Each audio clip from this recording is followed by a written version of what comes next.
Şulını akaşisene, akalı fağını pisene, şulını akaşisene, ükrerinde canımın işik, yine şulay süysene, ükrerinde canımın işik, yine şulay süysene. Bu jırны Nəştupның әнисе кәтернә түти, бәрәңге әршегәндә гел җырлый торган иде.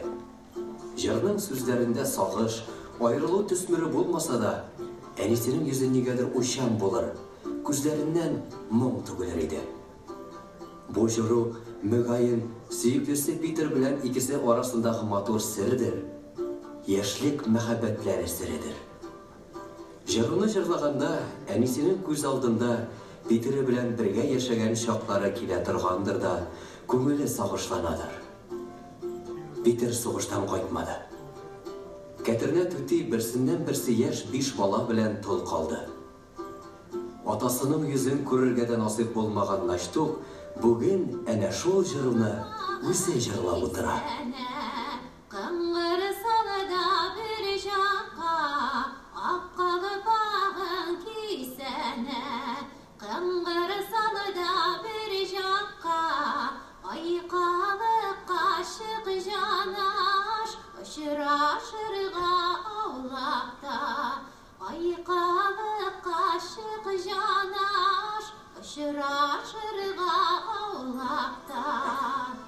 Нәфисә Василова, Анастасия Васильева 1943 елда Татарстан Республикасының Теләче районы Субаш авылында туа.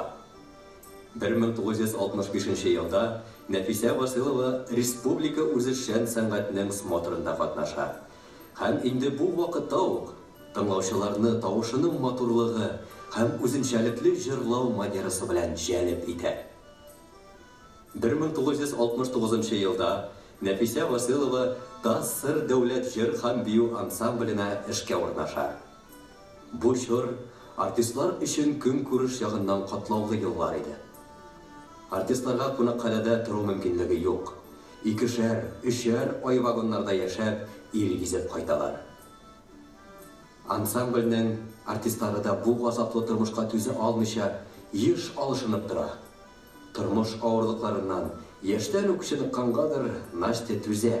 Сәнгатькә, җырга бирелгәнлек көчлерәк була. Ул вакытта Сахалиннан концерт бригадасы белән килгән япон музыканты аңа японча җырларга өйрәтә. 1987 елда Япониягә Татар дәүләт җыр һәм бию ансамбле белән барган сәфәрдә Нәфисә Василова бу җырны япон тамашачысы алдында башкара. Японнар әсәрнең дөрес башкарылуына бик гаҗәпләнәләр һәм сокланалар. Ул Сара апа Садыкова белән дә иҗади элемтәдә тора. Бер вакыт шулай Сара апа Анастасияны телефон аша эзләп табып, өенә килергә чакыра һәм Гөлшат Зайнашева сүзләренә иҗат ителгән "Үз илемдә" дигән җырын бирә. Бу җырны радиога яздыргач, аны халык бик яратып кабул итә. Киң тамашачы арасында танылу җырчыга композитор Марс Макаровның Хәсән Туфан шигыренә язылган "Киек казлар" җырын башкару белән килә. Бу җырны башкару җырчы өчен мөстәкыйль, иҗади шәхес булып танылуга беренче адымы була. Ул тамашачыга әсәрнең тирән лиризмын һәм драматик пафосын җиткерә ала. Нәфисә Василова башка җырчылардан матур, киң диапазон белән генә түгел, сирәк очрый торган тембр, контр-альто белән дә аерылып тора. Аның җырлары бай тавыш гармониясе һәм рухи киңлеге, халык җырларының үзенчәлекле башкару культурасы белән дә аерылып тора. Югары һөнәри осталыгы аңа рус, татар, башкорт һәм украин әсәрләрендә зур уңыш белән башкарырга, айрым төсләр табып, җырга милли колорит биреп, бик төгәл һәм образлы итеп башкарырга мөмкинлек тудыра. Нәфисә Василованың башкару осталыгы илебез республикаларында, шәһәрләрендә генә дә түгел, аннан читтә яшәүчеләргә дә яхшы билгеле. Аның ансамбль составында Туниста 9-нчы халыкара Карфаген фольклор коллективлары фестивалендә чыгышы жюри тарафыннан югары бәяләнә. Җырчыга һәм коллективка Италиядә, Мальтада һәм Көнбатыш Африка илләрендә чыгышлар зур уңыш китерә. Башкару манерасының үзенчәлеге, кабатланмас тембр, халык иҗатының тирәнлеген тоеп җырлау Нәфисә Василовага халык җырларының иң яхшы башкаручылардан берсе булырга мөмкинлек бирә. Гөлҗамал, тәфтиләү, беләсегем йөзегем халык җырларын рәхәтләнеп, чын күңеленнән башкара. Күп милләтле совет сәнгатен армый-талмый пропагандалаган һәм актив иҗади эшчәнлеге өчен Нәфисә Василовага 1979 елда ТАССРның халык артисты дигән мактаулы исем бирелә. Ул 25 ел гомерен Татар дәүләт җыр һәм бию ансамбле сәхнәсенә багышлады. 2006 елның җәендә Нәфисә ханым бу дөньядан китә. Әмма аның җырлары бүген дә исән. Танылган композитор. Татар дәүләт җыр һәм бию ансамблінің алтын нигезен тәшкил итүче Солтан Габашиның һәм күп җырлары. Бу җырны Нәфисә Василова башкаруында Америкада, Япониядә, Кытайда да һәм дан бик күп илләрдә яратып тыңлыйлар. Сәхнәдә Солтан Габаши, Әхмәт Ирекәй шигыры.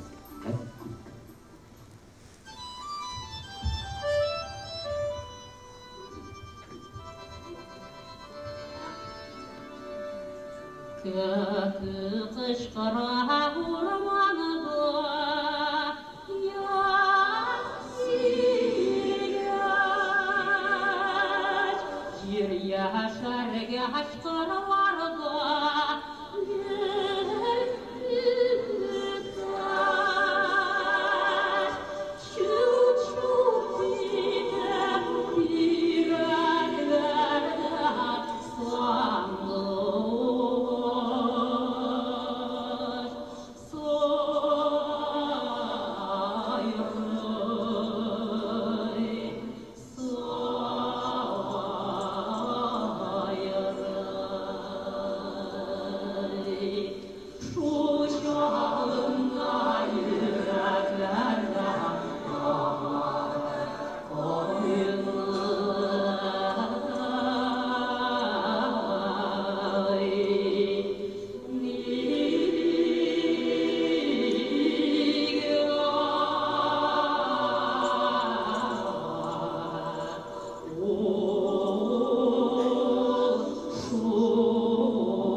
Arılarmısınız qarindaşlar?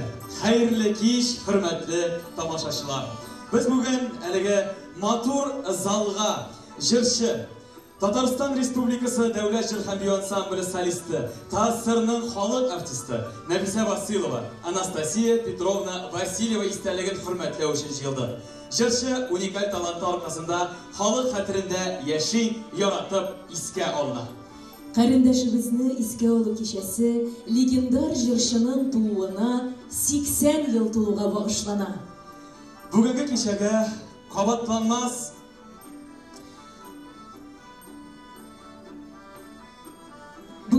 кичәгә кабатланмас җырчыбызны хөрмәтләргә, аның коллегалары, аның авылдашлары, әйдәп баручы коллективлар һәм солистлар, аның истәлеген хөрмәт итүчеләр җыелды. Алар ярдәме белән без Сүрелмәс моң дәрьясына сәяхәт кылырга ярдәм итәчәк. Бүген без сезнең белән үткәннәргә кайтып килербез.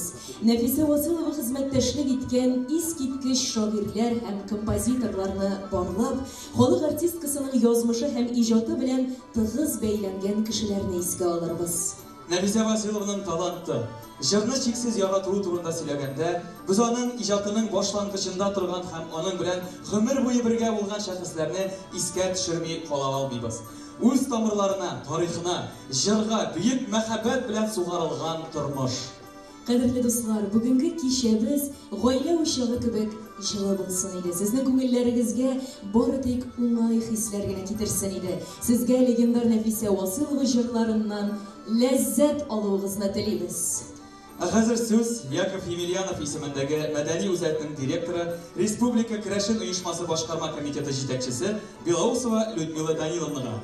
Шулай ук Татарстан Республикасы Халыклар дуслыгы йорты директоры Илдус Ирек улы Шәриповка һәм Теләче муниципаль районы башкарма комитеты җитәкчесенең социаль мәсьәләләр буенча урынбасары Динар Сәйид улы Гыйниятуллинга.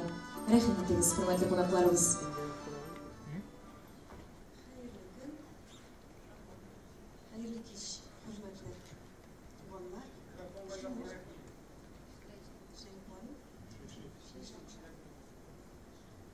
Hayırlı kış, hürmetli tamaşaçılar, karındaşlar, dostlar, doğanlar.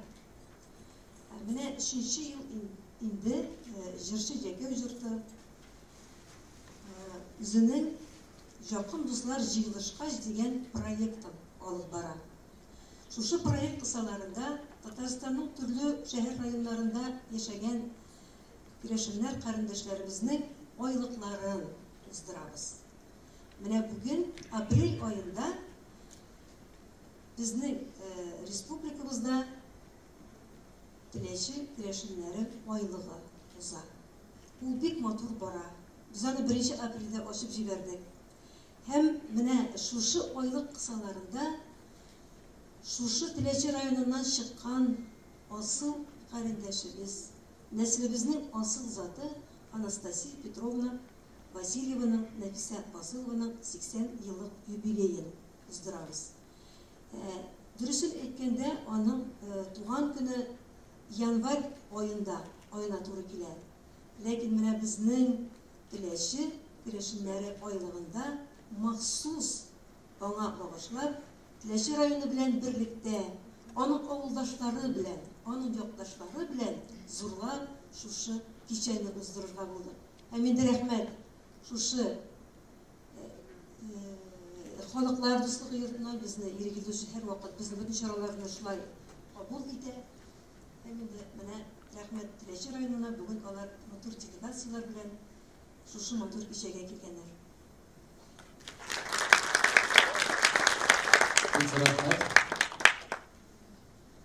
Рәхмәт. Бик зур bu şarаны оештырган Керәшен җәмәгатьчелегенә, Теләче районына, әлбәттә бүген татар халкының, Керәшен кардәшләребезнең бик озы, безнең горурлыгыбыз булган Нәфисә Василованы искә алып, аны зурлап, без үзебезне зурлыйбыз, үзебезнең бүгенге көнебезне зурлыйбыз. Бу һәммәбез өчен саваплы гамәл дип уйлыйм. Һәм киләчәгебезне кайгыртуда да бер ныклы таш булып тора. Онытырга ярамый. Ходай биргән шундый зур талант ияләрен, әлбәттә, без Нәфисә Василованың җырларын тыңлап үскән буын, без белми идек аның диапазоны киң икәнен дә, контр-альт икәнен дә без белә идек. Бу ниндидер бер гаҗәп бер тавыш, искиткеч матур, зәвыклы башкару, әлбәттә аерылып торганын аңлый идек. Һәм biz аны тыңлап үскән буын буларак бәхетле буын. Буыннан буынга күчсен, дәвам етсен, ә безнең өчен, менә Людмила Даниловна әйтәсем килә, ни өчен без Емельянов йорты белән бик дус тату эшлибез. Чөнки менә бу үзәкнең дә үзенең бер йөзе, үзенең бер почеркы барлыкка килде. Ул да булса сыйфатлы чаралар оештыру. dostluk yurtuna kilip kireyken, kireşin üzerine bugünkü günde bu sıfatlı şara kilip kirdi degen söz. Bunысы bir rahmet, ikinci rahmet, Tileşehir hakimiyetine yoktaşlarınızı zorlap etkenimce özünüzde zorluyorsunuz. Elbette zatlı mana degen kişiler var. Tileşehir rayonunda Kozanlar nak şulay deb kabul etsinler. Yoktaşlar aşağı sizning şunday rahmetli hem istelikni tutabiluvchi kişiler bo'lib arqali rahmat sizga. Hayırlı iş, hürmetli yurttaşlar, rayondaşlar, dostlar, kelgan qonaqlar. Şundaq da biz bugün mine Nefise Vasilovna İskalu kişisine jildik. Biz şun manasında anı bilen gururlanabız, yurttaşыбыз bilen ул бик коллегалар этип кетти, танылган җырчы. Шындап та аның үзенә менә яратып башкарган җырлары, күке, киек казлар, башка җырлары халык аны яраткан. Хәзердәге аның җырларын куялар радиодан, хәзердә яратан халык. Шындап та инде әйтеп китәсем килә, безнең Tileşehir районында без аны онытмыйбыз. Аның истәлегенә шулай ук төрле чаралар узып тора. Мәдәният бүлегендә, мәдәният йортларында, китапханәләрдә, мәктәпләрдә шулай ук. Аның исеменә безнең район үзәгендә Нәфисә Василова дигән урам булдырылды. Яңа үзәктә шулай ук Субаш авылы мәдәният йорты клубы аның исемен йөртә. Шулай ук менә безнең шушы Tileşehir керәшеннәр айлыгы башланып китте. Бу бик матур бара. Алга таба да шулай бергә бу чараларда актив катнашыйк. 28 көнне бит инде аны йомгаклау өлеше була. Бу чарага барыгызны көтеп калабыз. Озанда шулай ук бу чараны оештыручыларга Яков Емельянов исемендәге культура үзәгенә кемнең монда өлеше кергән, барыгызга да бик зур рәхмәт. Инде үткәне белмәгәннең киләчәге дигән шикелле, шуңа күрә без үзебезнең шушындый улларыбызны, кызларыбызны белергә, анда балаларга аңлатырга сөйләргә тиеш. Оештыручыга зур рәхмәт. Рәхмәт барыгызга да. Бик зур рәхмәт үзегезгә, залыбызга рәхим итегез, хөрмәтле кунаклар. Бүген чыннан да залыбызда мөхтәрәм кунакларыбыз бихисап һәм шулар арасында Татарстан Республикасы Рәисе департаментының ички сәясәт мәсьәләләре буенча милли сәясәтне гамәлгә ашыру идарәсенең баш киңәшчесе Марина Анатольевна Иванова да бар. Бик зур рәхмәт сезгә килгәнегез өчен, сәламлыйбыз сезне. Рәхмәт сезгә. Хәзер инде хөрмәтле кунаклар, игътибарыбызны экранга юнәлтик. Ансамбль орнашкан бинага килеп кергәндә репетиция тамамланып тора иде. Артистлар таралыша башлады. Гадәттә куе маштук монда кергәч бераз каушабрак калды. Иягә тагын тартышып алды. Исәнмесез? Диде ул тотлыга. Исәнмесез? Дип җавап бирде аңа мулаем гына хатын-кыз. Кем кирәк иде? Минем җырчы буласым килә. Бик мәслихәт. Нинди җырлар беләсең? Халык җырларын яратып җырлый, озын көйләрне. Зифа буйлы, ачык йөзле күзләреннән күңел сафлыгы бөркеп торучы кыз бала ошады булса кирәк. Ханым ир-атка мөрәҗәгать итте. Яшь җырчыны тыңлап карыйбызмы? Әлбәттә, тыңлыйбыз. Нинди җыр җырлыйбыз? Дип сорады композитор Александр Сергеевич Ключерев. Гөлҗамалны. Гөлҗамалны. Әйдә, җырлап кара алайса. Маштук дөньясын онытып Гөлҗамалны җырлый.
Аны тыңлаучылар да біразға тын қалды. Табыш иде бу. Композитор өчен дә, хормейстер өчен дә табыш иде. Айт, сирәк очрый торган затлы тавыш. Исемемне ничек дидең әле? Наштук. Анастасия Васильева. Авылда наштук диләр. Керәшен кызым әллә? Әйе, Кайсы якныкы? Субаштан мин, Теләш ягы. Менә нәрсә сеңлем? Сәхнәдә син Анастасия Васильева түгел, Нәфисә Василова булырсың. Чөнки син табигый асыл, затлы тавышка ия.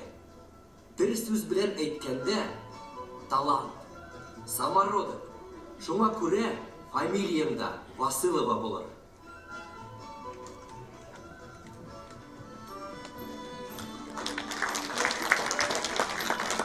Егерме 27 ел дәвамында Нәфисә Василова Татарстанның визит карточкасы булып торган Татарстан Республикасының дәүләт җыр һәм бию ансамблендә хезмәт куя.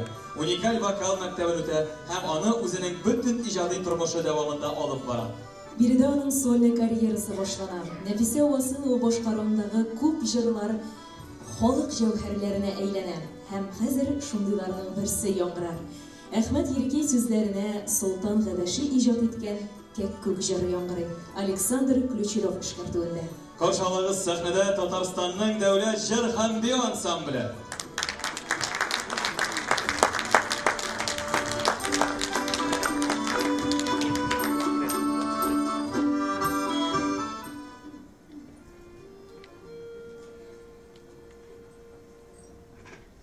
Кәккүк кышкыра урманында, яз килгәч, җиргә шәргәш кырларда, гүзгәш, шук-шук йөрәкләрдә сандугач. Сайрый,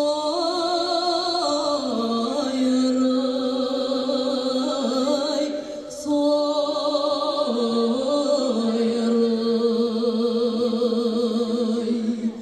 шул чагында йөрәкләрдә янадыр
Сагынаdır кышкайын, иң матур ир-яңа.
Татарстанның от казанган артисты Рамил Миннегалиевка. Рәхим итегез. Хәерле кич, хөрмәтле тамашачылар. Менә без җырыбызны башкарганчы бер-ике сүз әйтеп китәсем килә безнең бөек җырчыбыз Нәфисә Василова турында. Ул безнең коллективта Татарстан дәүләт җыр һәм бию ансамблендә 27 ел хезмәт итте. Һәм аның бөтен яшьлек вакыты, бөтен гомере һәм бөтен булган гомере дип әйтәсе килә безнең коллективта узды.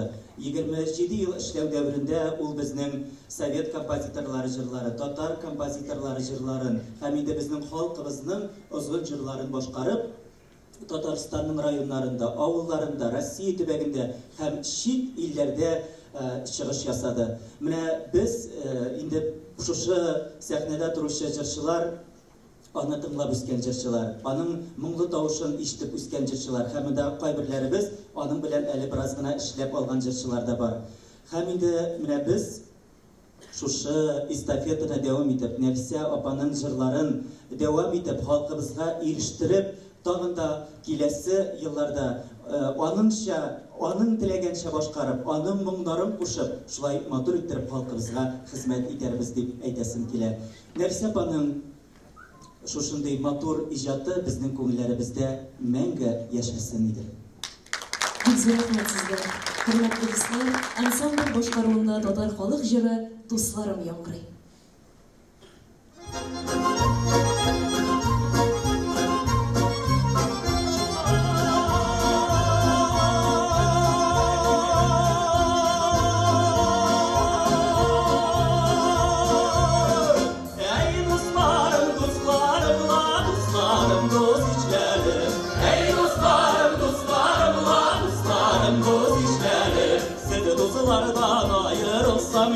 Başımı dişlerimi, sıkı dostlardan ayrılsam yalnız başımı dişlerimi.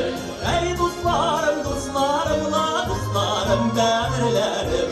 Ey dostlarım, dostlarımla, dostlarım değerlerim. Yaşını birler, iki kilmit, bende gösterlerim.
Татарстан дәүләт җыр һәм бию ансамбле сәнгать җитәкчесе, Татарстанның халык Россиянең атказанган артисты Айрат Хәметов.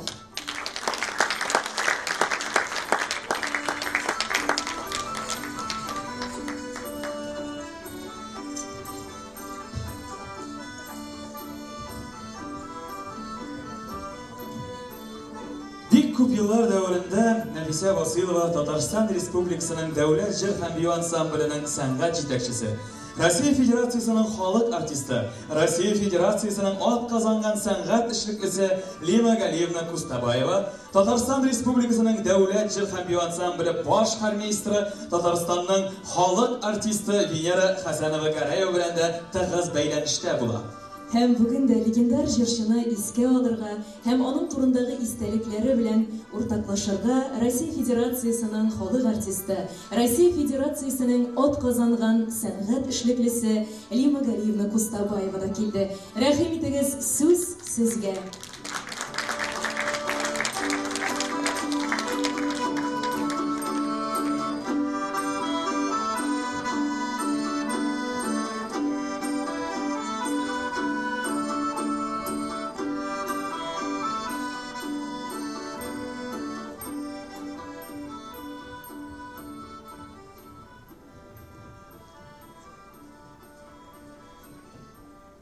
Бүгенге кичәгә әзерләнгәндә минем Нәфисә Василова хакында берничә истәлек яңарды.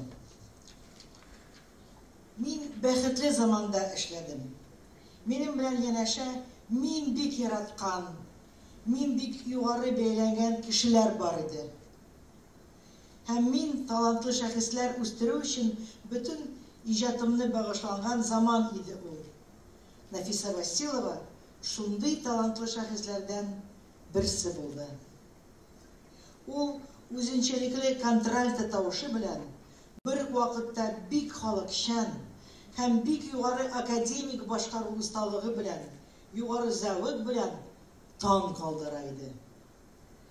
Нәфисә хәтта 2 әсәр генә җырлаган булса да, Хасан Туфан һәм Марс Макаровның "Көй казлар" һәм Солтан Габаш Әхмәт Ирекәйнең "Кәкүк" ул Татарстан сәнгать тарихында бәясез тирән эз калдырган шәхес буларак искә алыныр иде. Әмма аның репертуарында бик күп халык җырлары да бар иде. Күпме талантлы замандаш композиторлар Сара Садыкова, Зинур Гибадуллин, Марс Макаров һәм башкалар аның өчен махсус җырлар яздылар. Инде Сара Садыкова һәм Гөлшат Зайнашеваның "Үз илемдә" җырын Нәфисә кебек бер кем дә җырламады. "Үз илемдә ямлымаган бәрәңге бакчасында" дигән сүзләр ул дөнья биеклегенә күтәреп алды.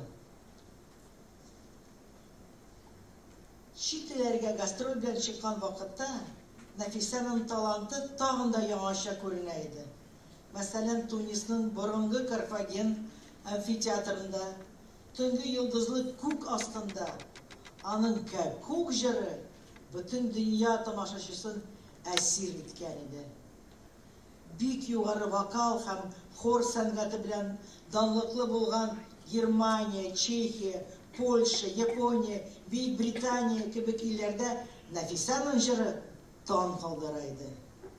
Инде бездә, Мәскәүдә алсак, мәсәлән, 1986 елда без бөтен Россия конкурсында беренче урын яуладык. Һәм жюри рәисе гениаль Игорь Моисеев Мәскәүдәге Чайковский залында конкурсның финал гала концертны безнең татар җырлары һәм биюләре белән тамамлады. Һәм алар Нәфисәнең "Кәкүк" җыры һәм Файзи Гаскаровның "Шомабаз" биюе иде. Тагын бер нәрсә. Мин ансамбльдә эшли башлагач, үз алдыма шундый максат куйдым. Концертта хор дирижерсыз җырларга тиеш. Менә хәзергә дә алар дирижерсыз җырлыйлар. Чын халыкчан булсын өчен һәм җыр бию белән бер бүтән булсын өчен. Әмма акапелла җырлау һәм дирижерсыз башкару хор өчен бик читен. Мәсәлән, Солтан Габашның "Кәкүк" җыры хор өчен композитор Александр Ключеров эшкәртте. Ул гениаль әсәр. Ama bir katlaulu akapella partitürası. Андый вакытта солист җырчы дирижер вазифасы да башкарырга тиеш дип, коллектив алдына таләп куйдым. Тамашачылар алдында торып, Нәфиса кул яки баш хәрәкәте белән артта торган хорны җитәкли иде. Ул кайчан башларга, соңгы авазны кайчан бетерергә күрсәтә, ритм һәм темп үзгәрешләрен күрсәтә. Әмма шуның ул тамашачыга сиздермәслек итеп, табигый хәлдә эшләргә тиеш. Андый катлаулар вазифаны Нәфиса зур сәхнәләрдә югары осталык белән чын музыкант һәм чын артист буларак башкара иде. Нәфисаның 50 еллык юбилее мин Муса Җәлил исемендәге опера һәм балет театры сәхнәсендә оештырдым. Залда шыгрым тулы халык иде. Татарлар аны бик ярата иде. Нәфисаның тагын бер сыйфаты хәтердә яңара. Без бит еллар буе көне-төне бергә гастрольдә була идек. Төрле шартларда яшәргә туры килә иде. Кайвакыт бик бай кунакханәләр һәм отельләр булган, әмма күбрәк 2-3 ай буе гастроль вакытында безнең яшәү урыныбыз тимер юл вагоннары һиштәсе була иде. Андый шартларда кемнең кем икәне аеруча ачык күренә. Нәфиса Василова аеруча пөхтәлек, аеруча чисталык, матурлык ярата торган кеше иде. Күпедә үзенең урынын бик матур һәм бик пөхтә тота иде. Нәфисә искиткеч ана иде. Аның улы Илнур минем күз алдымда үсте дияргә була. Балага зур мәхәббәт һәм аның турында кайгырту һәр вакыт сизелә иде. Нәфисә белән хушлашу көнне хәтеремдә. Илнур миңа шалтыратты. Мин ул вакытта ансамбльдә эшләмәй идем. Без ирем Зирәк белән аларның өенә бардык. Әмма алар инде чиркәүгә киткәннәр иде. Без тиз генә Мәскәү урамындагы Тихвин чиркәүенә килдек. Анда без Рашид Мустафин, ансамбльдә биюче көрәшен егете Григорий Сергеев һәм Нәфисәнең туганнары җыелдык. Татар телендә көрәшен дини дәгъваларын тыңладык. Нәфисәгә тыныч йокларга һәм урын иҗмахта булсын дип теләдек. Безгә Нәфисәнең бик матур, бай иҗади мирасы калды. Әмма хәзерге көндә аның аудио һәм видео язмалары бик сирәк яңгырый. Ә бит ул халкыбыз өчен чын байлык, кыйммәтле хәзинә.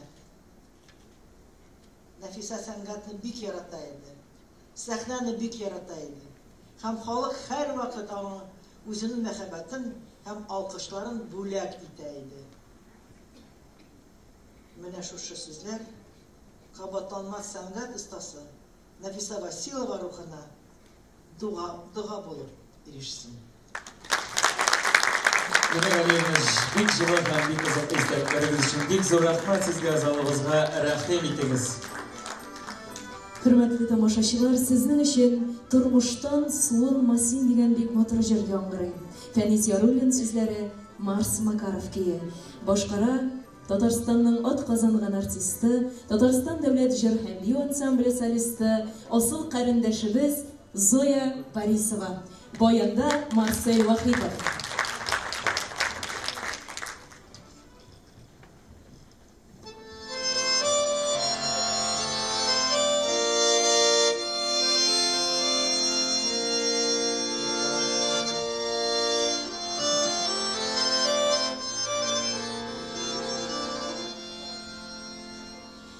Yapraklar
Nefise Vasilova'nın Naştuk Tuti деп әйтегенде hürmetlep келгенігіз, еске алу кешесіне. Менің де тұрмышымда менә ансамбльға эшкә генә килгән елларымда Нәфисә Тути белән, Наштук Тути белән эшләргә насип булды. Ничә ел без аның белән эшләдек. Эшләү вакытында мин аның безнең авылдан килеп чыгуын белдем. Аның әнисе безнең авылныкы икән. Biz onun bilen bik tatlılaşıp gittik. Ol beni bik yarattı. Zoya dey, eyde dey, mene dey, avulga alıp kaytel dey. Bir de kaytkanım yok dey, alan avuluna dey. Men anı şulay özü bizge konakka alıp kayttım. Bik uzunçalikli, bik intelligent tip eytesim kileydi. Naştuk Tuti avuldan çıksa da. Bik yakşı kişiydi. Orunu cennette bulsun. Unutmayık şulay. Ölгәннәрне искә алып, исәннәрнең кадерен белеп яшик, дуслар. Икенче җырымда Нәфисә Василованың яратып җырлый торган җыры инде бу. Елова авылы көе дип атала. Бүләк итеп сезгә шуны җырлап китим әле. Киттек.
Бүген Нәфисә Василованы искә алырга, аның хезмәт тормышында булган кызыклы мизгелләр белән бүлешергә дип, аның белән бергә кулга кул тотышып эшләгән хезмәттәшләре дә килде.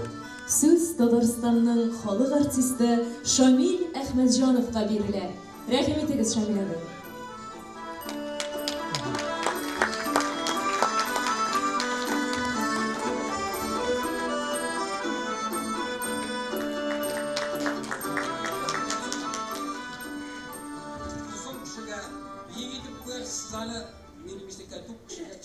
Biz koymayız bit şunu.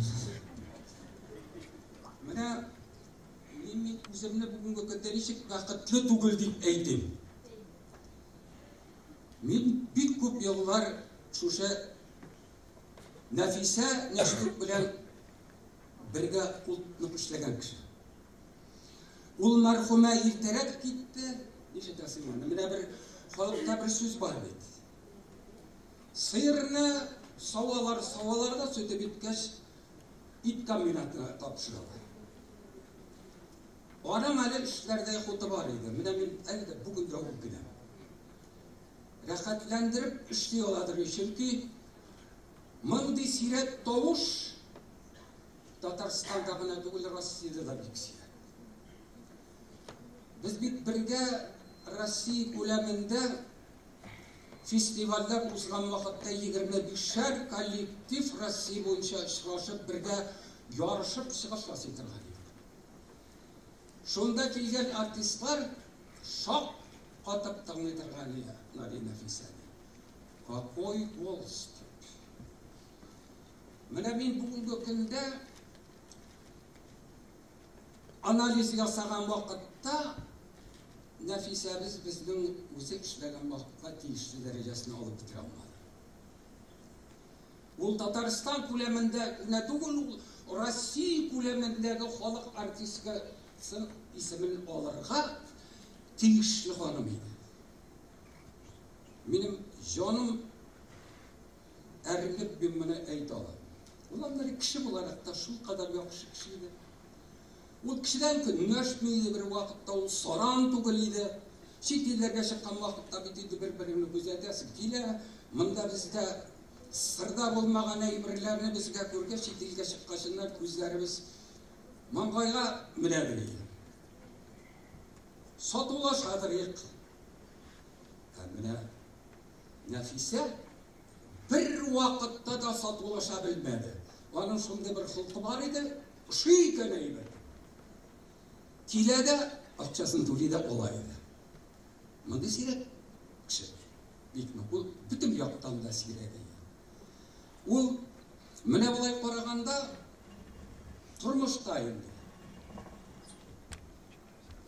Шушы үзенең табигатькә бирелгән матурлыгын ул сәхнәдә яңадан 3-4 тапкыр гүзәлрәк итеп күрсәтә. Сәхнәдән күренә белә. Матур иттереп елмая белә иде. Менә монысы моның инде ул артист өчен зур бәһа. Монда артык сөйләп торудан юк, мин әле хәтта кичәрәк бераз кайфым начарланып китте. Әле мин бит югыйсә мин инде үзем 55 ел менә шу җыр һәм ансамбльдә эшлим. Әле ташлаганым юк.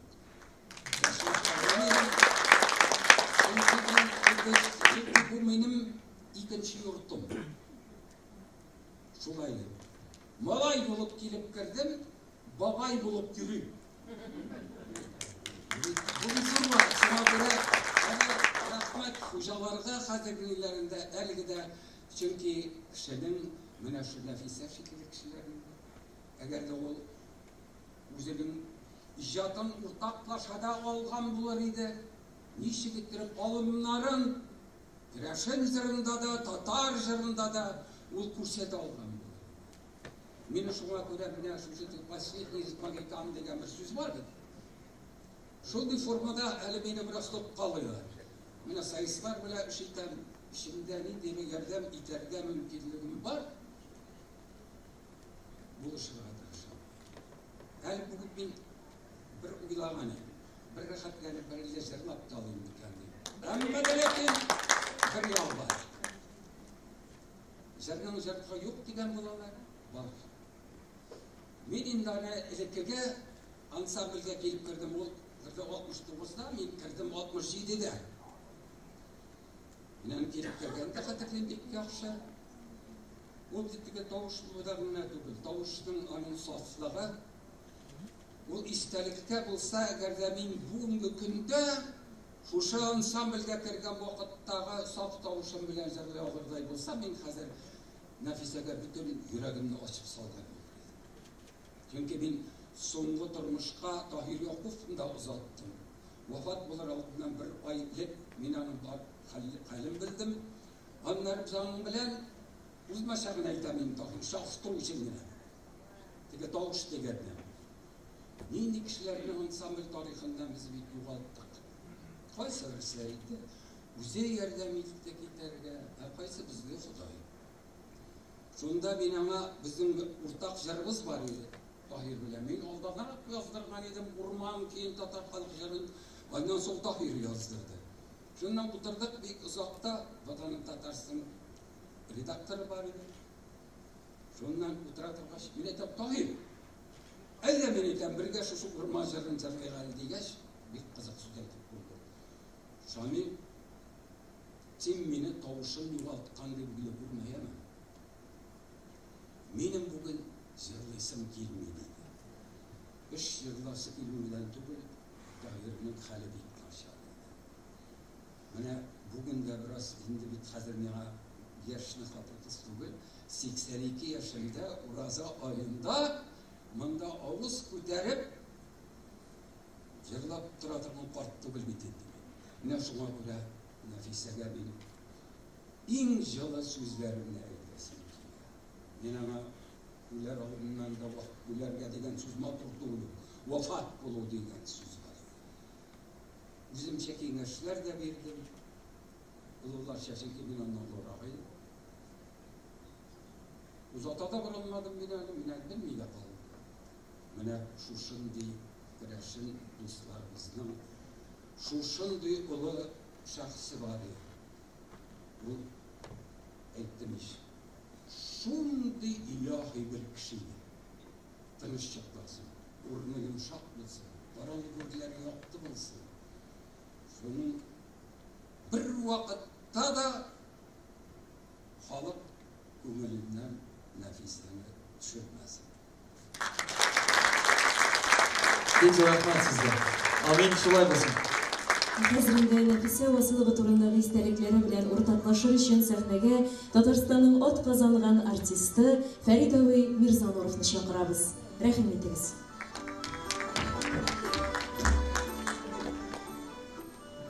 Keyifli hürmetli tamaşaçılar, mena da Nefise Vasılova, Şamil Ahmetcan'la birge işlerge nasip oldu.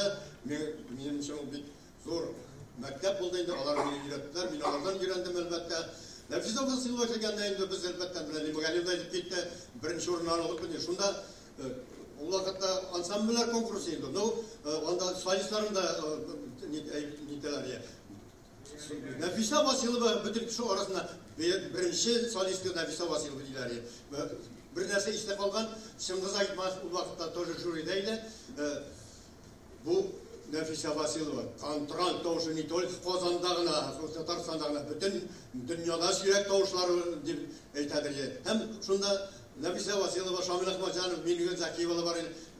Biz indi gül bir şu hatta şep jürler, o vakitte mikrofon zıtırlayıp edelim. Şunda başka nelerinde 25'ler onda bittiğinde ansambullarıma bu jırçılar, siz bu jırçılarını koyaldınız, opera teatrını satıp aldınız mı? İşte vap geldiniz. Naşun sözlerde yürütürgen iş o vakitteyim. Ondan sonra tağın bir istek olgan bir Japonya'da bir yürüyendeydi, Nefise Kakuk'u jırlayıp ettiğinde. Bütün bir melli, bütün Japonlar bastada sahnede, Nefise Vasılova ardından Nefise kuku kışkırarak da şah katı bindi. Bütün Nefise Vasılova onda da birinci solisti oldu. Hem ona biz indi burun cennette olsun. Tağın bir minarsa oldu. Biz brigaдаға жіберәдір ол уақытта қайтамыз. İki шаруа yerінасың Nefise Vasılova бригадасы, Şamil Ahmetcanov бригадасы, Müjib Sadik бригадасы. Şunda мен Nefise Vasılovаны қылаттым енді. Şunda o менің көп кіре жырлар өтті. Hem üretken jırının birisi Şivar kızgası, kreşin jırlarının başı işkenin de yok. Min uzun muhtarıştan bulgaçtan bizde andi nerseler yok. Biraz o jırını necik bulsa sizge jırlap gireyim ben.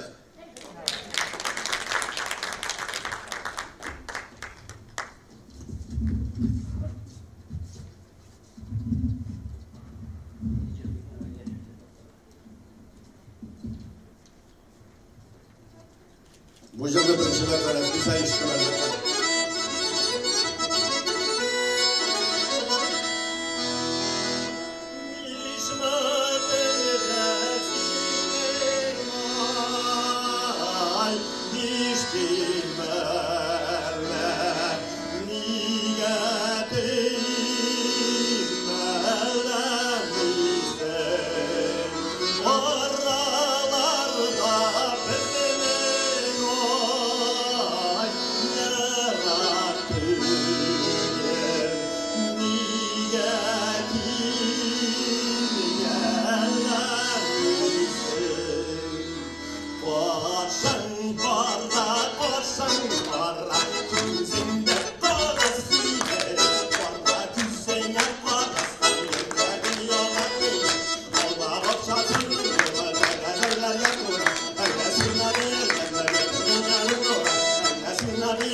Татарстанның казанган артисты Фәрит Исламуров. Баянда Марсель Вахитов. Ә хәзер игътибар экранга.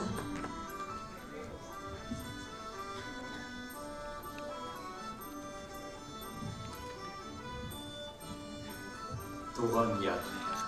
Беренче тапкыр күк күкрәвен ишеткән. Кар чәчәкләренең хуш исен тойган. Күңелгә якын туган төбәк. Анда таңнар үзенчә алсыланып ата.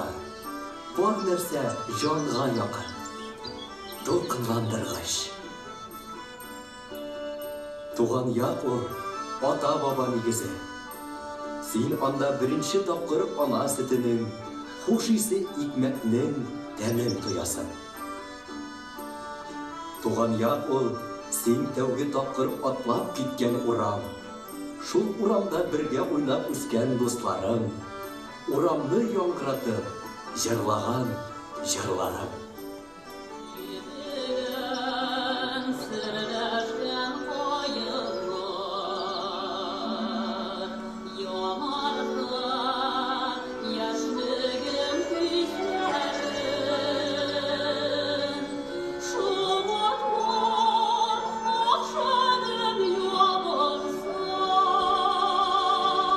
Sana oğlum pişler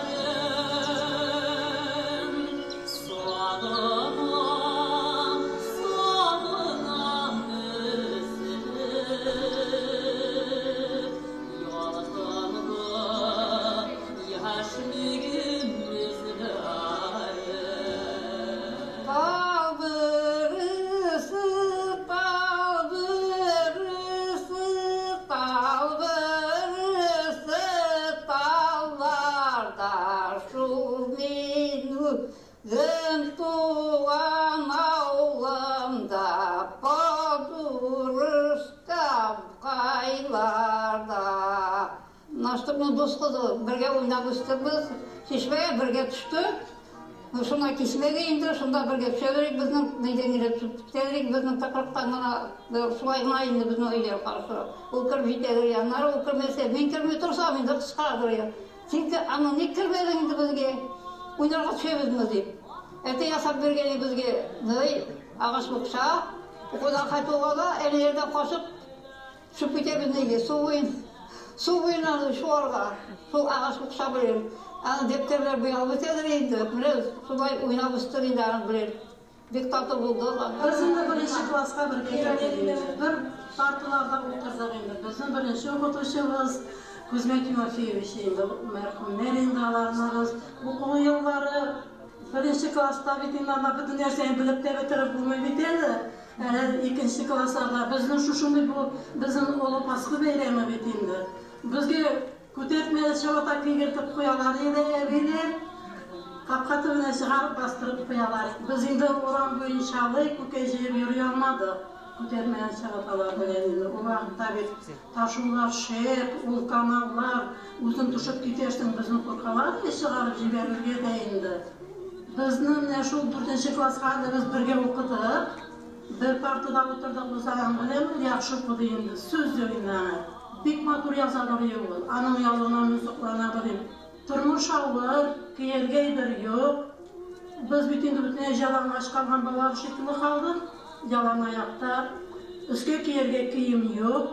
Anında apalar alıp gidip iyi kıyımdarıp kaytalar. Biz kızıqadır eğindanır. Bizden de şunday apaylar olsun eyte turgan eğinde müneyalarının uranında kara karşı anı var bitinde. Alar indi бірге кіріп шығып жүрілер. Менің мінгені күтіп тұралар енді. Не үшін енді менің әнем де, әте де yok бетінде, анықы да yok. Әйбет семьяда өскеш менің бабайларым бек яқшы семьяда колхоз председателі болып тұрды. Әне анны оғыз мініп келейіні барығыз бірге ойнағыз деп, мені ертіп жіберен әрейді. Шу боламыр. Шынды қызық вақытлар бек көп болды енді. Анан соңына кішкенегіне Талбашар қара башаса енді, бір шunda енді көкейлер білен паскыларда әзірек аяқ астылар әтенге шunda суварт қылып батта, шума шыға тұрғаны ек. Анасында неше класында бейткендір, о уақытта бала қарау жүк бейт. Анасын ап біттер, аны қазанға аңна түте ап біттейді, бала қарауға кеуге шыққанда ол. Өзігіне оқып жүрдейді, кішіне жағарға әне кередір енді, мектептен қайтқаш керек бетектеш. Бізде құнынды, еметтен сенің класс біліп, еметі бір түгіл бейт, таблица үйренесі бар деп. Нексенде төбеге мүлік ұқойсылды, еметтен төбеге мүлік қысқырып ұқасым етем, аңғымен аңнары дейм. Таблицаны үйрен алмаймен деп, ағында солай үйретті менде. Сұрай менен не тұрған яннары, таблицасы солай бұл. Тағын біртін еңі білмесін бетеді деп. Әй дейдір яннары. 52 yıllar bulgandır indi. En birinci 4-cü klasdan soň festival açıldı rayonlarda. Mine en birinci açılgan yıllardır ol. Bizning hazır Saylapqın ayını, Nefiseni, meni festivalga gittiler. Bizni şunda Burakçı kızını jırlattılar, Fazıl Şişmesin jırlattılar. Bizge şunda sahnege minip biz naşar jırlaganbızdır indi bu köresin. Znaşak taktılar bize, festivalda znaşakı. Sırası minip taktılar bizge. Anan soň avtobusga çıkıp, äli o vaqtda yerge kiyim yok. Menin töreşede etinin sınırsı var indi. Şul koftular tabıp, yupkalar tabıp, indi meni özünçe kiyindirip, rayon klubuna alıp düştü indi. Kuanu suyunu, Nefiseni apaları kiyindirdi indi ana. Anan soň avtobusga çıkıp oturgaç, tabişki çıkarıp biriler Nefisege. O, men etem, sen men etem, en yaxşı jatşı bulasın eken men etem. Naştuk demin bitindi o vaqtda. Mine şulay yürüdük indi biz konsertlar koyup mine. Avul sahnesinde çıgaraları bizni. Sen başladan, men başladım. Mine şulay başlayanmışıp durur, o jırlap başlap giderler endi. Bek talantlı bala oldu endi o. Özü kunarga şakıra Amlıklarını şakırdı, makaranlığı var indi. Okulan birge klassa işte ipteşlerini şakırdı da indi. Bunlarla, birge bunlarla anası evde yok bitindi. Birge bunlarla mindik de hazır. İzin pişası bitiresi deydi, kuda şurada annegine kalamındadır. Kuda çağırdı. Kuda çağırdı metemlik, mideşap gideceğim dedi. Yok, seni kırbalam dedi. Bana kırbalam dedi. Onun için zibere usuyla, kırtağı vardır. Sonra tegeri kuda çırdı. Bak, izin taptı sılgadı. Uzun şistayı o, izinlerinde çok koyadır ya. Şonday oynаған вакытларыбыз булды инде. Міне 4-нче классны бітіргештен инде ол жейге мында инде бик кайтармадылар аны. Андан соң инде оқырға орнаштырдылар аны. Біз міне бик сирек ұшыраштырғандан соң Нәфисә белән. Анар бәйрәмгә китапка кайттылар, инде турышыңа кайттылар. Андан инде бик эзләп йөргән ул. Амны кая икән ул. Meni iптеш birge okuyan iптеш malайına özetip kaptırgan da kildi de duruştuk deydi. Şiringine yaşın bitme, şiringine bağlı kuptu, aşılaraydı bana. Şaklıydı ve birge oyuna üstük bitti, bir sürü kazanmak bitti, bilmekten dört bala bile mirap bitesin buraya kulüptüydü. Benim balalarım var. Endi o vakitte biz ana bilen trolleybusda uçraştık. Biz bilmem 30 yıl meken uçraşkan bulmagandır. Kuşaklaşıp bizim söyleşip sözler bitmeden sen bik bextli eken anlıqdı. Senin balaların da niyetim, benim Allah'a şükür 6 balam var niyetim. Bütün üselimle neçe kızım Kazanda işleyindi benim deyip şulay söyleşip gittik indi. Niyetim sen kaya barasın, mene de işke baram eldi. Mene de müzikal bilimin yok deyipti, işten azat ettiler bitti. Niyetim iş bitmesin, niyetim aşık dersek aptırırsan ben etim. Aptıramam etem iş bitmegen. Mene şuna büyük birliği, büyük garlenem dedi o vakitte. Buna rahmet, Allah'a mene 50 yaşına vardı. Halı resim algan vakitte vardı biz anda. Vafira Gezatulina, Gülşet Zaynaşevalar, Hamdunet Timirgaliyevalar, ay maqtab söylediler indana. Ol biz kıvanıp men жылап oturdum şunda. Неужели benim klasta şu dereceye жеткен deyip. Gülşet Zaynaşeva şu vakitte aytdı. Beremir degen jalan, Nefise bulsa senden bula, bötenleri buldura almayım onu deyip, en birinci şu jırımını da Nefise'ye verdim. Ondan soň Vafira Gezatulina bizning Nefise deydi şuşulay ettirdi de. Jalı bir vakitte da jetekçiler артынан yürümedi. İsim için tavlamadı. Üst köşe bilen tırışır aldı bu halı ismin deydi. Ya şunda bütün halı ayağıra bul şalvar, biz onu şulay ettik. Venera Garayeva keldi ime, Maşkıt'nın 75 yaşına keldi Sulbaş klubuna. Mene ul şunda süyleli шығыш yasadı. Benim bilen dedi, 32 yıl işledi Nefise Vasilova dedi. Elimin 32 yıl boyuna da dedi, anın kekugün tapkanım yok dedi. Aya buraya basıp, mene şu şulayıttırıp, bizden Suvaş halkına o selemlerin danınap şulayıttırıp söyledi. Jumak ulusundan yine Garayeva, Nefise Vasilova'nın yaşında ünlükte gitti. Hatta 73 yaşında. Tümülü üstü bir takıl yaşadık, Kazan'a alıp gidebildi oluyor. Kazan'da turasıp şeyimin, biraz hazır uzun canına şakırmasa yarayıp korkup duram. Nefise Vasilova bulup yurdu bütün doğu. Ağılımızga kaytıp yıl sayın konsertler verdi. Turistsunlarda birge jırlaşıp, tügerek oyunlarda birge jırlaşıp, avul üçün suyundu, kuandı. Biz anın bilen özümüzde gururlandık. Mene hazır bar iken bir 1000 jırşı artist. Yok anın birevde alıştıralarmay. Biz anın bizden üçün o. Nencidir? Maçtık bulup kaldı kalaşa.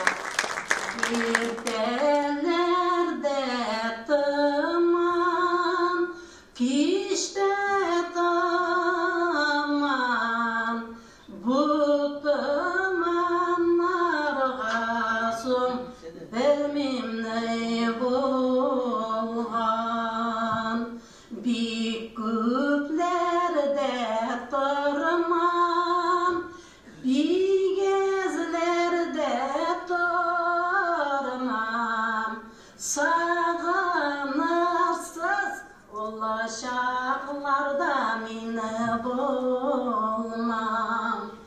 Sağınırsız ol şartlarda meni bulma.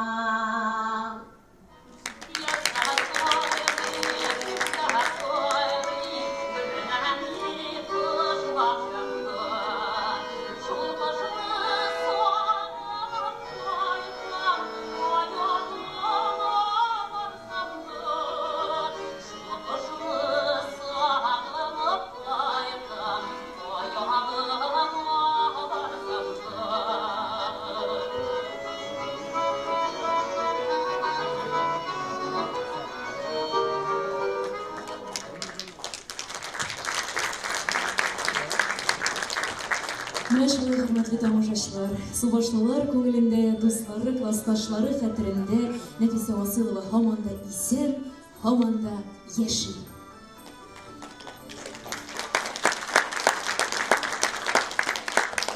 Татарстан картасынан караганда Субаш авылы бер кичкенә генә нокта булып күренә. Инде Россия картасынан караганда син аны бөтенләй таба да алмыйсың. Ләкин хәзер Субаш авылын беләләр. Нәфисә Василова иҗаты нәтиҗәсендә аны беләләр. Сүз Нәфисә Василованың якташы, Теләче районы Керәшен җәмгыяте рәисе Петр Александрович Черновка бирелә. Рәхим итегез.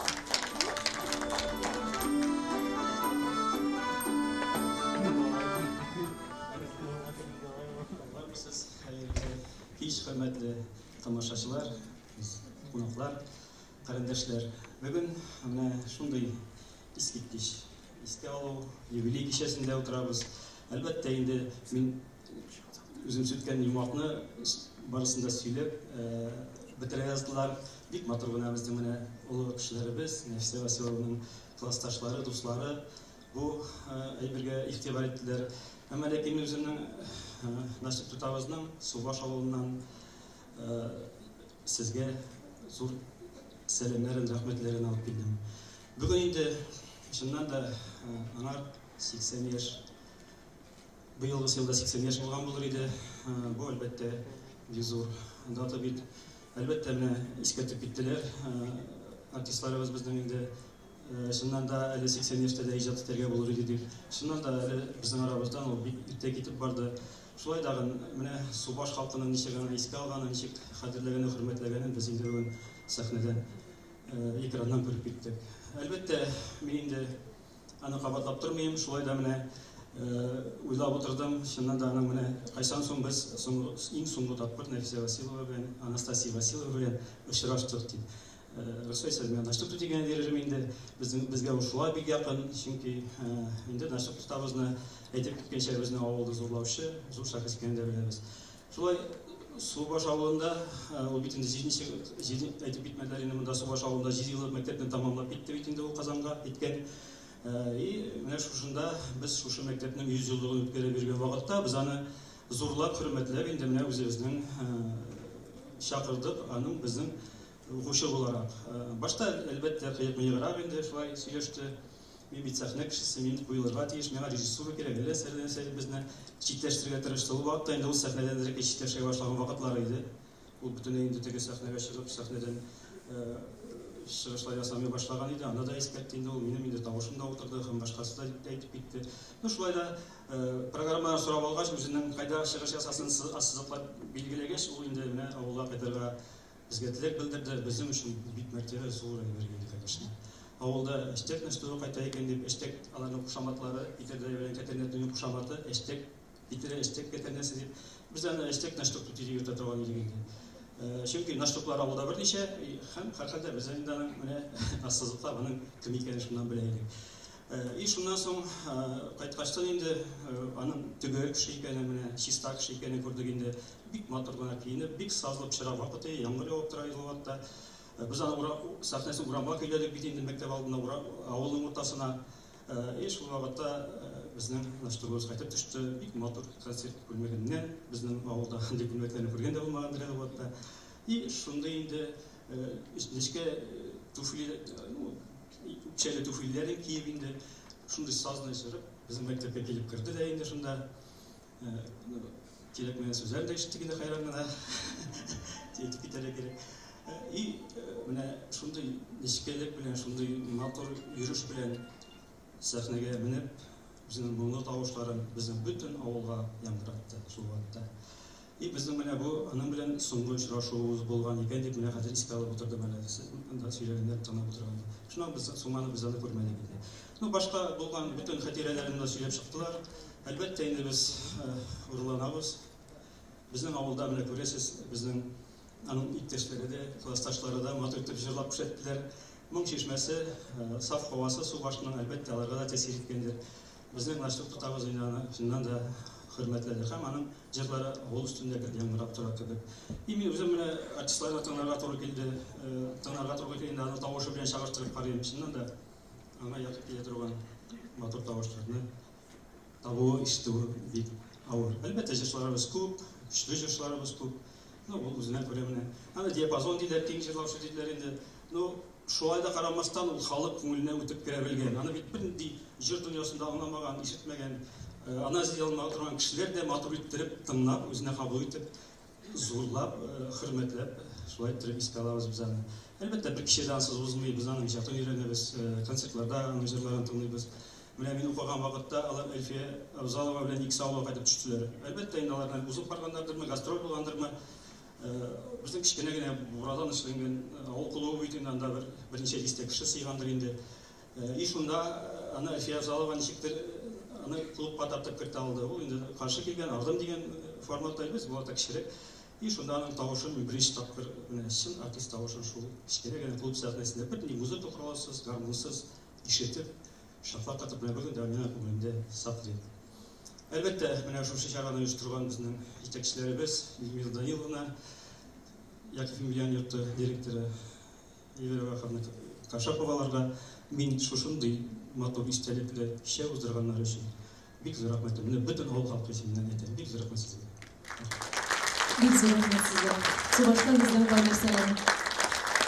Теләшләрнең иҗатлары, чыгышлары дәвам итә һәм сәхнәбез түрендә Нардуган халык фольклор ансамбльнең сәнгать җитәкчесе Зоя Павловна Иванова.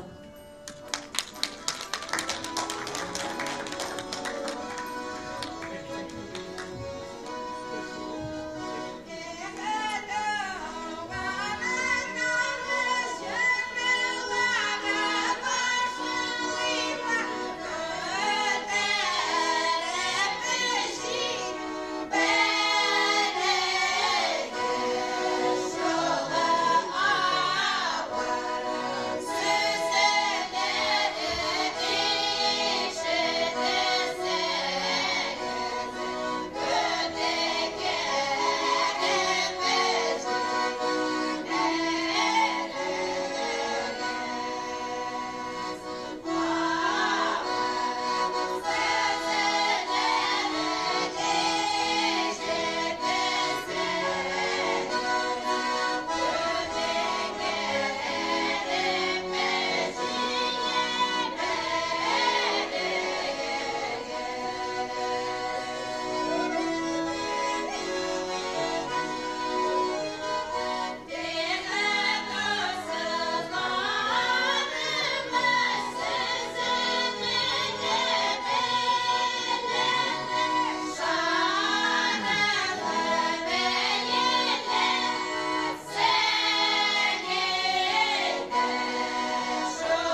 Василованың иҗаты күп кенә шагыйрьләр һәм композиторлар белән тыгыз бәйле.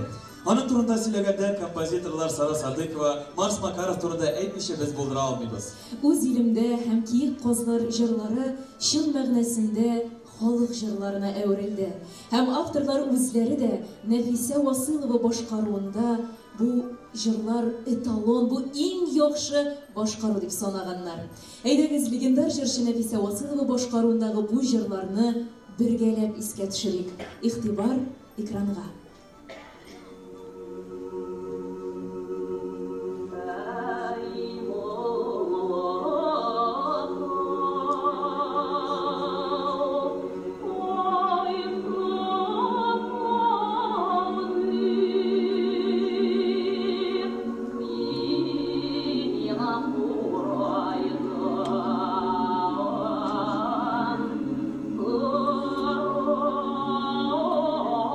Oh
Bugün Nefise Vasılova isteligine bağışlanan elege matur kişege onun tağın bir hizmette şekilde.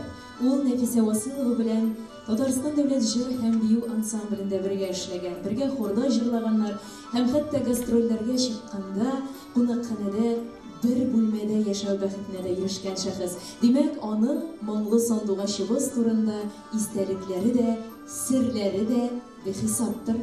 Söz Татарстанның ат казанган артисты, Татарстанның ат казанган мәдәният хезмәткәре Талипова Гөлнәзирә Васил кызы турында бара. Рәхим итегез сәхнәгә, сорыйбыз.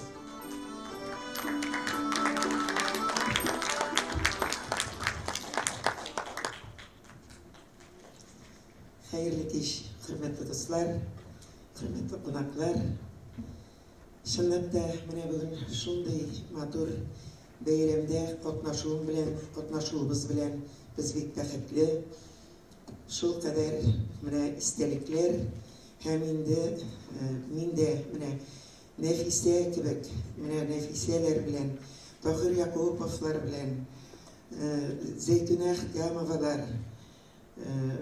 hem Müjit Sadikovlar Münir Zekiyevalar mene şuşunday özümüzning ko'rinekli Tatariston xalqining respublikamizning shunday ko'rinekli artistlari bilan yanasha bosib Tatar davlat jir biyu ansamblida jırlarga to'g'ri keldi. Men u vaqtda 18 yosh, maktabni bitirgangina 10-klassdan so'ng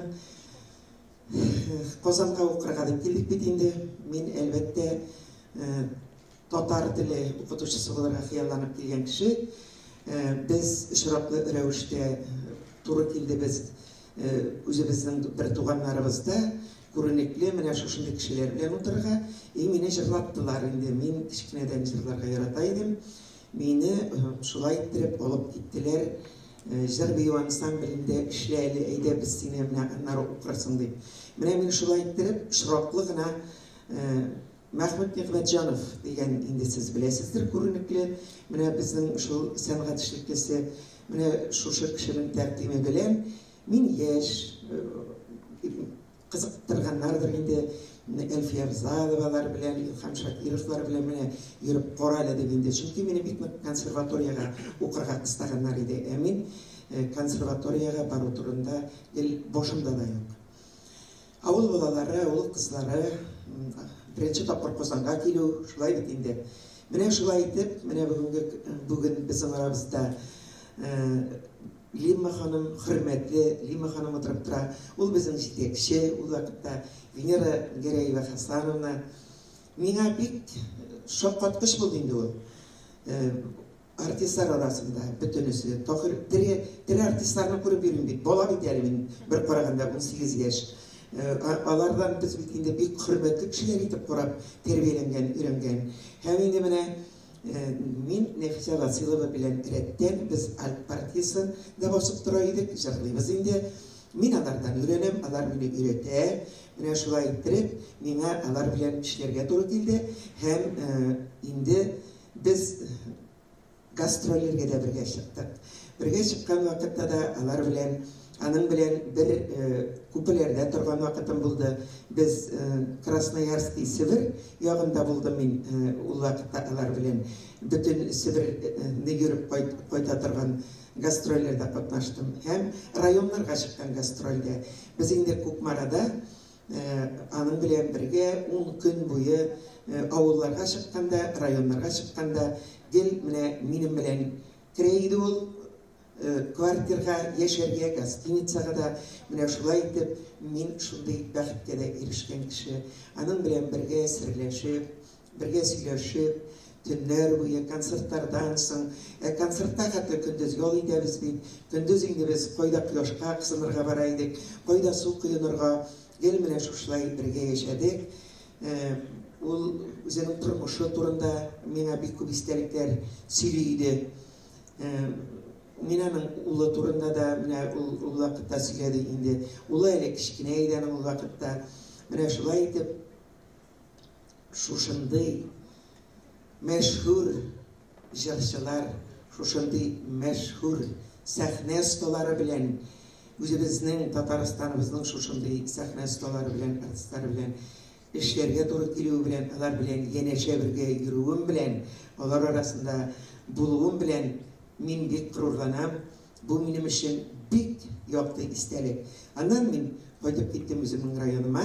Hem min özümün rayonumda Medeniyet İnstitutunu okup bitirip, rayon medeniyet yurtu direktörü bulup işlep, özüm şulay dirip özü şenlerini tutlap, hem şuluk vakitte medeniyet bölüge jetekçisi bulup işlep, 40 yıl şuşu özümüzün rayonun medeniyetine, özümün hizmet yolumunu bağışladım, hem özümünü bik bakıtlı hissiydim. Bugünkü şuşu beyren bilen şın köngülümden kıttığım bararızını da şınlap da iskitli şahıs, şahıslarını belki biz vakitinde görüp bitirmeyizdir, bu eydeler bit, peygamberini de öz ilinde kütü küttürgenlerdi.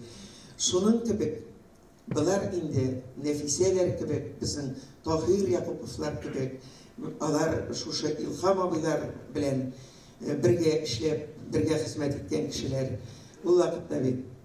Zartlatlar da, hizmet hakları da bitüben, ömürlerin mene halkka bağışlagan, hem mene özlerinin talantlarını halkka bağışlagan, özümüzün şu cevherlerimizni kadirlesek idi, hürmetlesek idi, unutmasak idi. Hem bik zor rahmet mene bunun kişinin uyuşturucularga. İsen sağ olasınız. Şimdi tavuş biraz diyerek, şulay bilsa da ezrek ağırırak dura. Nefise Vasılova repertuarından biz Kiyik Kozlar degen Mars Makarov muzikası, Hasan Tufan sözleri, mene şu üzerine jırlap koyuyoruz deli.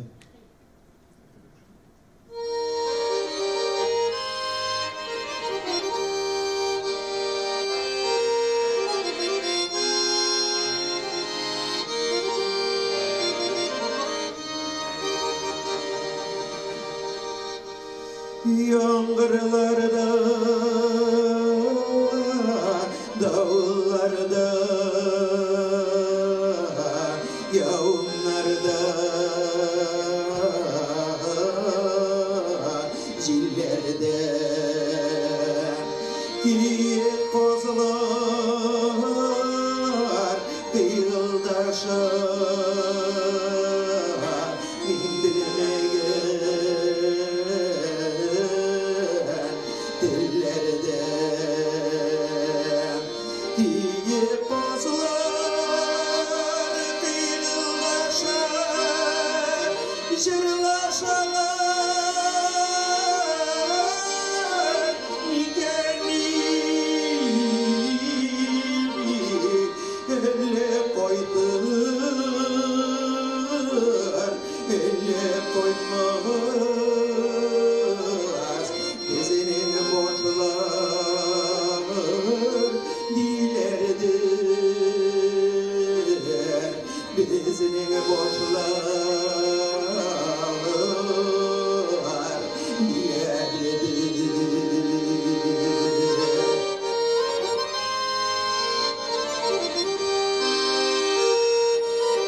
kozlar gibi uçasılar gidesiler yukaminem kıyga kıyga ilim yırak diyesiler yukaminem iyi bozlar bir taşa savulayattaş dilerdir elle koydur elle koymaz bizning boşlar dilerdir bizning boşlar dilerdir iyi kozlar idimi taşı min bilmegen dillerdir iyi kozlar gidip borar min bilmegen illerge min bilmegen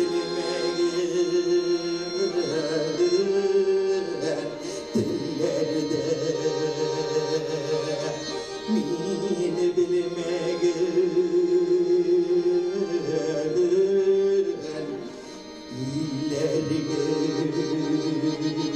bilmegen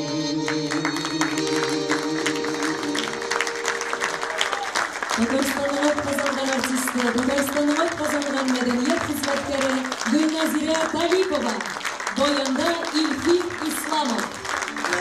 Rahmet olsun. Buyurunlarınız mübarek olsun. Mine jırlarımız, bizimizin şahıslarımızın jırların unutmuş, oğalarını tutmuşu, sahnelerde şuşlayı matırlı şeyler işte yomurap dursun. Rahmet sizge. Aynen şolay olsun. Bugünkü kişimizni bize geldiğiniz için rahmet sizge.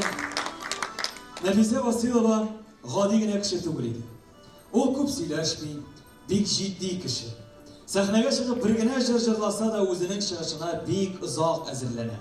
Onun bilen sahne ortunda uchrashgan kishilarni jurchining ishki motorligi ham g'adatiy bo'lmagan tovush bir g'ajablantiradi.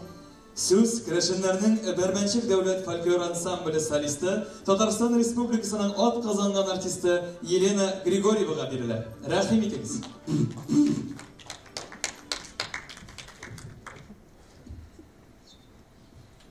Hayırlı kış, hürmetli karindaşlar, hilgen konaklar.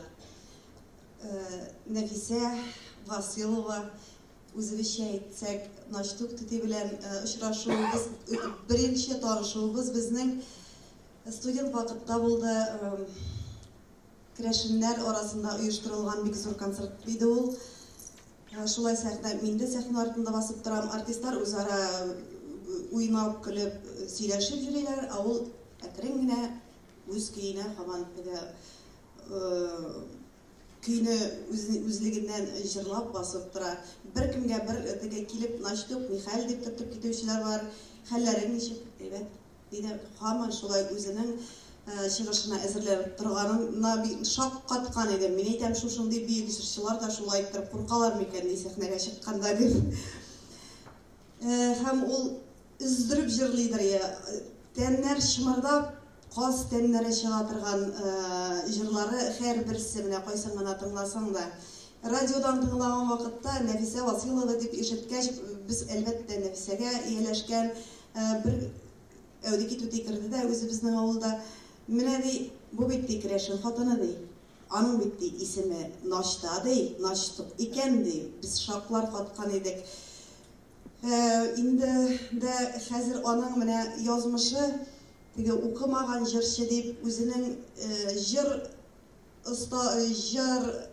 стажын тутыргач та эштән азат итүләрен дә белгәч, минем йөрәкләрем бик әрни, инде үзем дә бик гаделлек эзли торган, дөрестлек эзли торган кеше.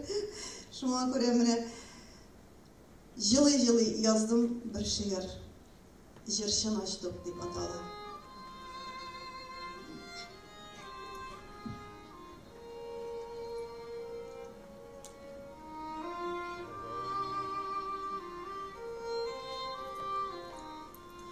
Үз илендә өзеп сайрый бер кыз. Китәселәр килми диеп туган җирдән. Син тургае идең Наштук, үз халкыңны моңлы сандугачы булдың Ходай биргән. Сизәсеңме? Кыр казлары кайта кабат, зират өстен әйләнәләр җырын җырлар. Тавышлары үзәгеңне өзә микән? Каңгылдашып җан авазын бирә микән? Киеп каз юлында оча микән җаным? Сагышларың кәк күкләрнең зарындамы? Кимсенүләр, рәнҗешләрең үтмәгәндер. Кайда калды? 7 елгам ярындамы? Әле һаман син җырлаган җырны суза, язлар җиткәч кар урманда кәк күкләре. Yıllar sanap, гомер сорап юраганда, теләдеңме булсын диеп бәхеткәең. Моңлыларның бәхетләре кыска диләр. Булмас иде кыскартмаса көнләшкәннәр. Җырланмаган җырың калды, горур Наштук. Булмас инде синең моңга тиңләшкәннәр. Укымаган җырчы дип кимсеткәннәр, укуыгыздан ни файда җырламагач. Юк тиңдәшләр, тик көндәшләр хөкем итә, синең кебек моңлы җырчы була алмагач.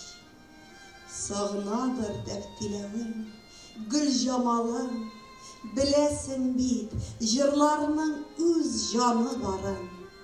Сиңа халкың бәя бирә, җырчы Наштук, сөенеп ят, ал тиешле алкышларын.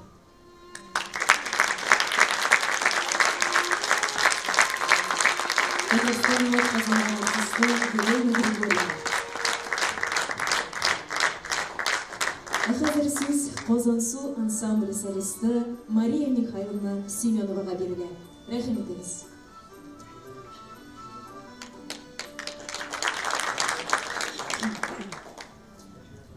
Мен Анфиса Васильев белән таныштык идем, но аның җырларын бик яратып тыңлый идем.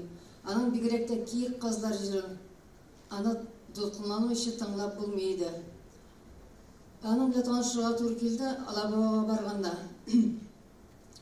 90-нчы елларда Алабуга Керәшен оешмасы Керәшен җырлары фестивален оештырды. Шунда кунакларны һәм артистларны җыеп барга Галина Александровна Казанцева миңа кушты.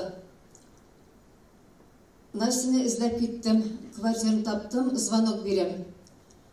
Кто там? Ди. Әйтәм, ачыгыз әле, пожалуйста, чыгыгыз әле дим. Бу коридорга чыкты. Мин моңа әйтәм, менә Алабугага иртәгә сезне чакыралар, анда Керәшен җыруы фестивале була дим. Әйтәм, миндә трахеит, миндә бронхит. Үзеп кенә шулай. Мин әйтәм, анда сезнең өчен бит инде мамык шәлдә алып куелган, сезне көтәләр бит анда. Мин әйтәм, менә минем фарингасы бар иде, шуны суырыгыз әле көн буена, ул яхшы ярдәм итәр сезгә дим. Бәлки мин әйтәм, иртәгә китешле сезне автобус белән киреп алыргадыр дим. Юк, кирәк түгел, дип кырт кисте. Мин әйтәм, ой, бу усал кырыс кеше икән бу дим.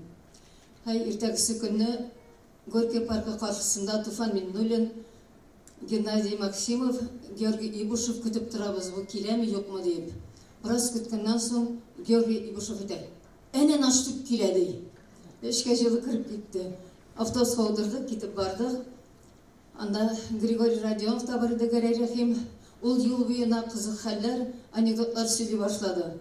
Бит автобуста утырганнар бөтенесе көлә, шаркылдашып көләләр. Ә бу елмайып кына куя. Мин моны гел күзәтеп барам.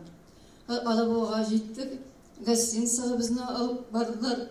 Қазір біз бір номерға туры келдік. Мен айтам, ой, ләктім, мен айтам. Нүкіремде шып-шыпыртына отырам, бір сүзде дәшімен мен айтам. Кірдік, орнаштық, біраз отырабыз. Қазір бұл бір сартынан бірсі қызықтан қызық анекдотлар сөйлей башлады. Мен башта елмайып бұна қыбям. Анасын біраз қатырақ қышқырып күле башладым. Соңына шыдай алмайша караватқа әтіп қышқырып күле башладым. Мен айтам, ой, мен айтам, Настя, мен сізіне мен айтам, шундай усал қырыс кіші деп білген едім мен айтам кеше. Бүгін сіз мен айтам, совсем екінші кіші, ғади кіші екенсіз дем. Шулай екінші күні репетициялар башланды культура сарайында. Қазір бір заман Галина Александра меніменға келе. Марияды анда наштықтың кассетның пленкасы дей, үзілді дей. Бар дей, күйлі ана дей. Мен яна бардым да, еңіннен алдым. Мен айтам, Нәфисе, бірден бір шылмауыз, мен айтам, тыныштанығыз. Қазір мен егіттер яна алып барамда, аны мен айтам, ялғатып келем дейм.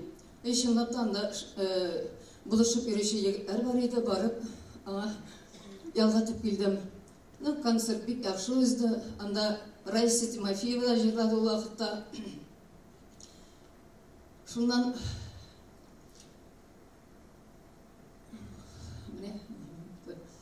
онан соң нешеді ел ұзғаннан соң мен Гаврилов романда Казанка бойында Петро бәйрәмін үйештірдім. Шул уақытта анында шақырдым башқа артистлар белән бірге.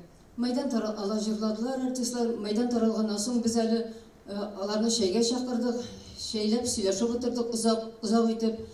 Анан соң таралырға вақыт жетті. Аның қайтырға ерақ, автобуслар йөрмиләр ул вакытта. Ул вакытта таксилар да йөрмиләр хәзерге кебек. Мен аны үйзүймә кунарга чакырдым. Ул риза булды. Өйгә кайткачтан без аның белән бик озак сөйләшеп утырдык. Шуннан соң инде без аның белән дуслашып киттек. Ул минем өйгә дә, эшкә дә килә торган булды. Аннан соң мин зур культура сарайларында Нардуанны һәм Пасха бәйрәмнәрен оештыра идем. Анда аны чакыра идем, ул килеп җырлап китә иде. Ул 60 еллыгын уздырырга йөрде. 60 ел уздырырга йөргәндә мен әйтә, "Син миңа булышырсыңмы?" дим. Әйтәм, "Әйе, мен кулымнан килгән хәтле булышырмын. Билетларны әйтәм, мәсьәләсен үзем карармын. Чөнки әйтәм, безнең обществода йөри торган кызларыбыз бик күпләп билетларны тарата" дим. Ну, никтер аның 60 еллыгын ул уздыра алмады. Аның сәбәбе мин сорамадым. И аннан соң аны пенсияга чыккачтан ансамбльдан җибәрделәр. Аннан җибәргәннән соң ул аның якты көне караңгы төнгә әйләнде. Аның таянычы калмады. Ул янып, көеп, гәрләнеп, шулай үлеп китте. Ну, хәзерге көндә дә аның җырлаган җырлары безнең кулак төбебездә яңгырап тора. Хәзер мин сезнең алдыгызда Казан су ансамблен сәхнәгә чакырам.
ансамбле.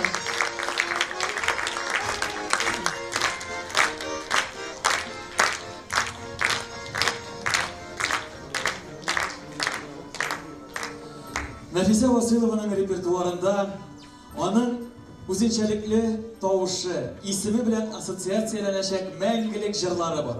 Уралым, Кәккүк кебек җырлар халык хәтерендә мәңгегә легендар җырчыбыз башкаруында сакланачак.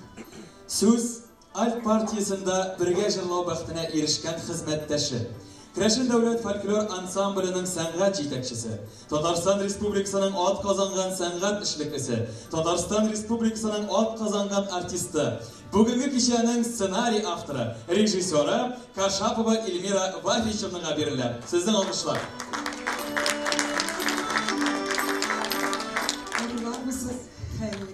Хәерле кич.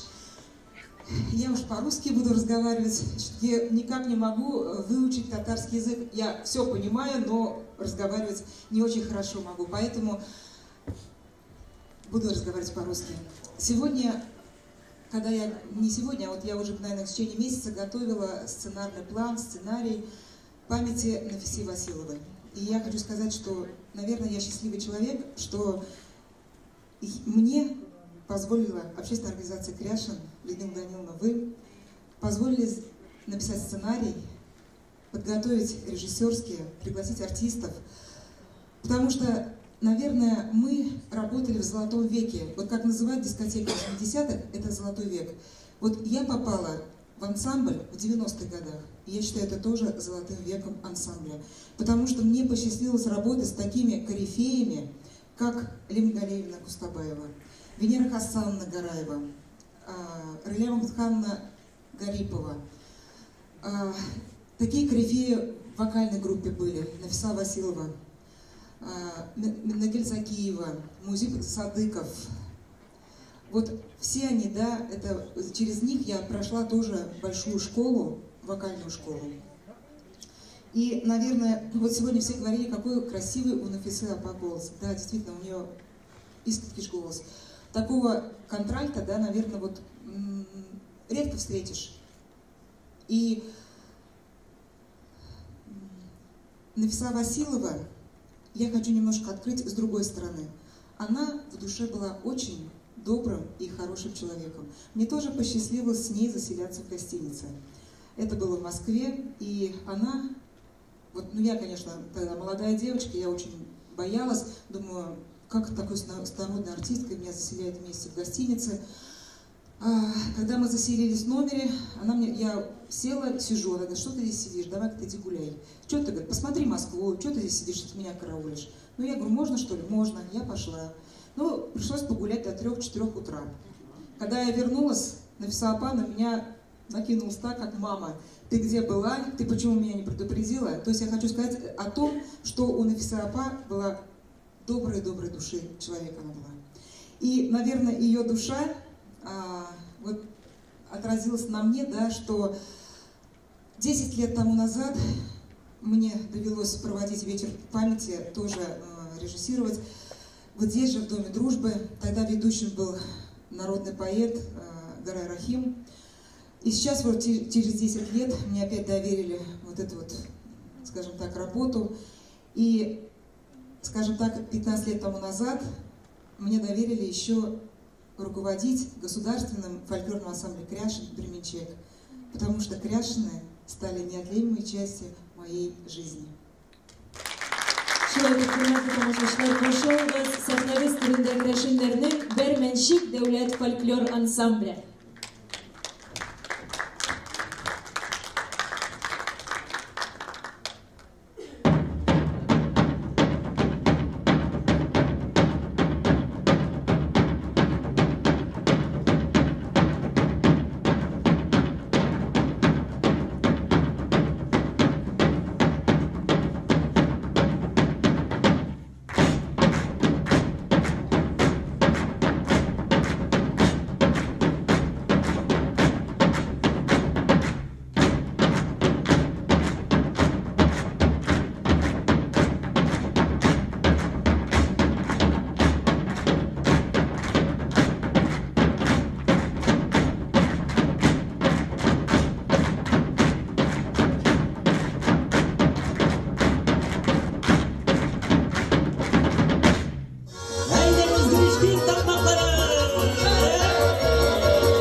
тамашашылар, білесізме? Кіші өз ғұмырында 2 тапқыр вафат болды. Біріншісі әлбетте физик яқтан, әйінде екіншісі аның турында хәтер өлгәч. Нәфиса Василова өзі башқарған жырлар, қабатланбас тембрлы тауышы, кішілік хәтере сіздің белән безнең хәтер ярдәмендә исән. Игътибарыбызны янәдән экранга юнәлтик.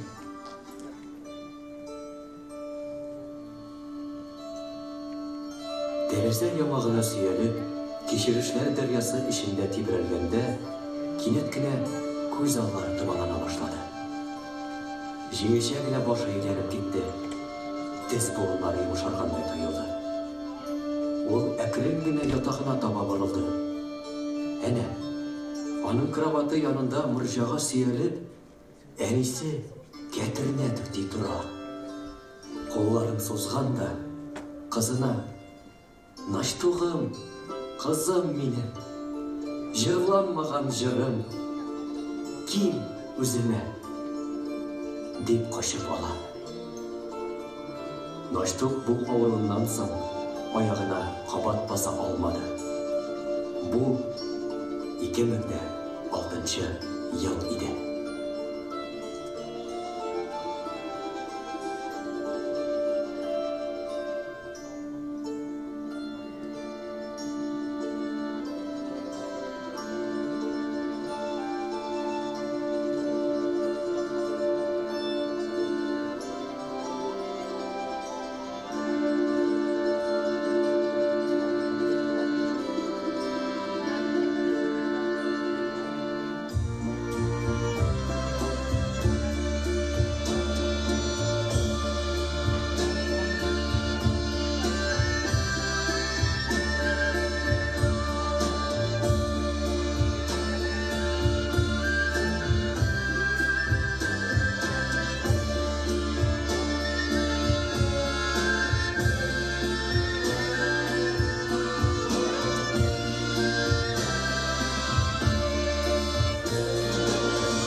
Кадерлі достар, бүйік артисткабыз Нәфисә Василованың ижадына, язмышына, истәлегенә битараф булмыйча бүгенге кичәбезгә кызыксынып килгәнегез өчен без сезгә чын күңелдән рәхмәтебезне белдерәбез. Бүгенге кичәнең искиткеч бәйрәм атмосферасында артистлар, җырчының хезмәттәшләре һәм Тассырның халык артисты Нәфисә Василованың иҗатын сөючеләр белән бергә үткәрдек. Үткәннәрен оныткан халыкның киләчәге юктыр. Үткәннәребезне онытмыйк. Киләсе очрашуларга кадәр исән-сау булыгыз.